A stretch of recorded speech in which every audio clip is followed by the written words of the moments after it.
First of all, I would like to thank you all for coming. So we have some news, an update on the search for Mr. Jose Hernandez Garcia. At about 4 o'clock this afternoon, we received a phone call in our 911 center behind us that a homeowner down around the Ford plantation smelled a pungent odor coming from around their dock. And so our firefighters, our Bryan Co Sheriff's Office, Richmond Hill Police Department, and Department of Natural Resources all went to the location, and they were able to see what appeared to be a body located underneath the dock. They were able to pull the body from the dock, and that body matches the description of Mr. Hernandez Garcia by the clothing that body is wearing. So at this time, 18 days later, we have finally brought a close to this, and Mr. Hernandez Garcia has been located. And his family has been notified. I notified his brother personally, and his body will be taken to the GBI crime lab in the morning, I believe, and then, of course, from there, be released to the family. If you have any questions, I'll be glad to answer.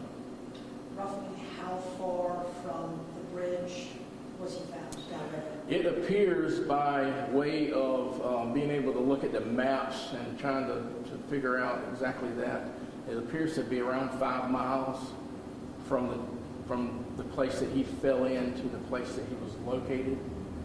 And we searched up to the marina at the Ford plantation, and we stopped due to there being a great big bend in the river.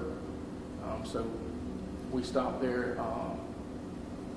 Several reasons why that happened that way, mostly because some of the people that were searching with us said usually when they get to a bend, they don't cross that bend.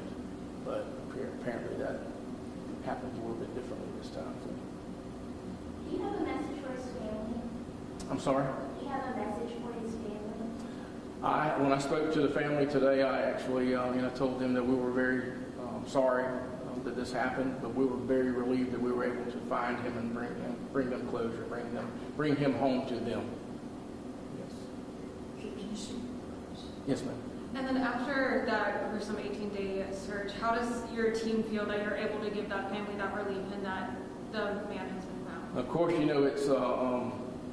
it's a humbling experience if you've never experienced some of the things that we have to experience as law enforcement and fire and EMS, DNR.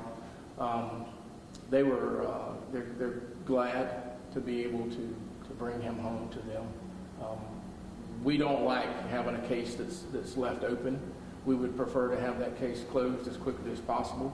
Of course, this was a very stressful learning experience for me and for my staff, and I think for everybody involved. I mean, we had some people here that were commercial divers that have done this for a living that were very perplexed by the things that took place in this, why we couldn't find him, what was going on, why he wasn't here, why science says he should be within this location, why he's not there, and all these things kind of played into that.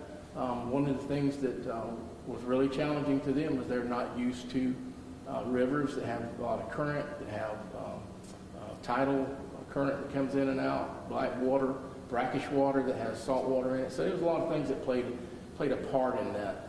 And I think a lot of that is the reason why he kind of got biased and wound up a little further down than where we were searching. So. And has Bryan County ever seen anything like this before? We have not. I started in 1997, and to my knowledge, I don't remember anything like this ever occurring where we had this much time and manpower and technology and all that invested in it.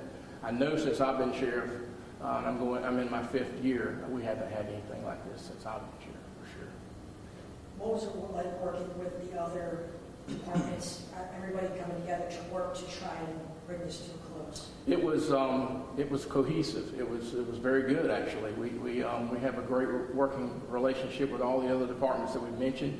We even had people coming from outside of our agency around here, like Appling County. They responded, and We had some canines that came in from Panama City, Florida. We had people that came from Gainesville, Florida. We had people that came from Atlanta. We had people that came from Charleston.